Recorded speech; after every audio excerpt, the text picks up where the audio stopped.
So, I'm coming home now from Palm Sunday Mass. Yeah, just kidding. Mass is still illegal in my state because everybody is still cowering because of the COVID-19 pandemic. And as if to add insult to injury, our illustrious governor, supposedly Catholic herself, has declared that it is also illegal for churches to leave blessed palms outside just so people can come by and pick them up. Because, that's going to kill us all if we do that. So instead, I get to observe Mass being performed from the comfort of my living room. Which kind of begs the question now, is a video service, a video Mass, video service, anything, whatever your denomination, is that enough?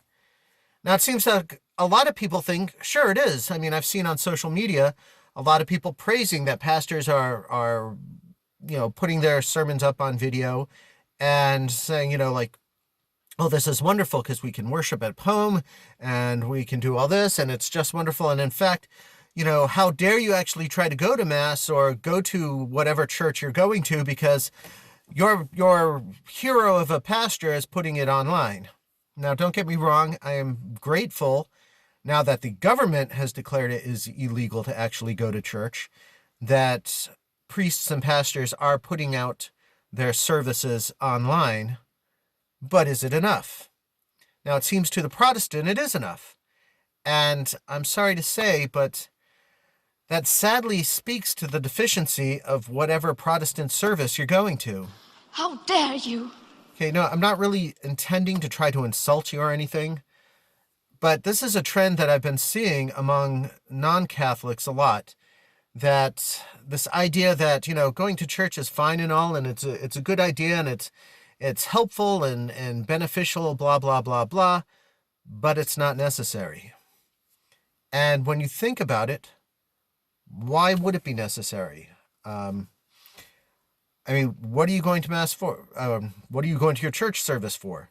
It would seem the sermon and fellowship. Well, people are social distancing, so, this fellowship is out the window. So you're going for the sermon. And why not listen to one online instead of in person?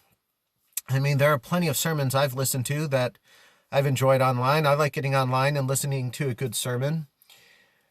But that's, as Catholics, not why we go to Mass. We're not going to Mass to hear the priest give his homily. Now, don't get me wrong. A good homily always makes Mass better. But that's not why we're going. And we're not going to hang around with the other Catholics in the parish. I mean, that's nice and all too, but that's also not why we're going. We are going to participate in the sacrifice of the Mass. See, God's commandments are still in effect, including keep holy the Lord's Day. I'm not going to go into the Sabbath. That's for discussion for another time. But keep holy the Lord's Day, meaning we are still supposed to worship God on Sunday. Now, when we go to Mass, like I said, we're participating in the sacrifice of the Mass. What is the sacrifice of the Mass? It is the representation of Christ's own sacrifice on Calvary. That means you are in the presence, the physical presence of God, not just the spiritual presence. When, two or more are gathered in my name, I will be there. No, you are in his actual physical presence.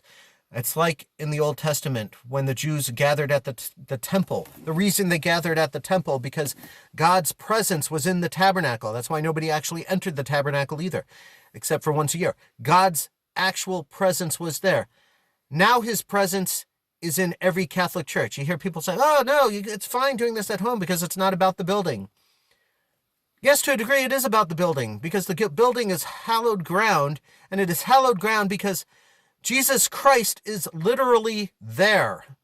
Even more so than God was present in the temple, Jesus Christ is present in every Catholic church. He is within the tabernacle. He is sacramentally there, which means he is physically there, body, blood, soul, and divinity. And that is why we go to Mass, and that is why video services of the Mass are insufficient. And it's also why any worship service that is lacking the physical presence of Christ in the Eucharist is also, I'm sorry to say, deficient. We are called to worship together, not because of the fellowship, not because the priest or the minister might give a good homily. It's because we are called to be in the presence of Christ. That's why in Scripture, they were getting together at the beginning of the week, for the breaking of the bread. So what is the breaking of the bread that they were gathering for? It wasn't the coffee hour after Mass. It wasn't the coffee hour after whatever your sermon was. It wasn't, hey, we'll go and have lunch together. It was the sacrifice of the Mass. It was receiving Jesus Christ, body, blood, soul, and divinity in the bread and wine. And that is why this is a travesty. This is why more Catholics should be upset by the fact that they cannot get to Mass, instead of calling it a crime against humanity, against the people who are insisting on continuing to go to church. Anyway, thanks for listening. God bless.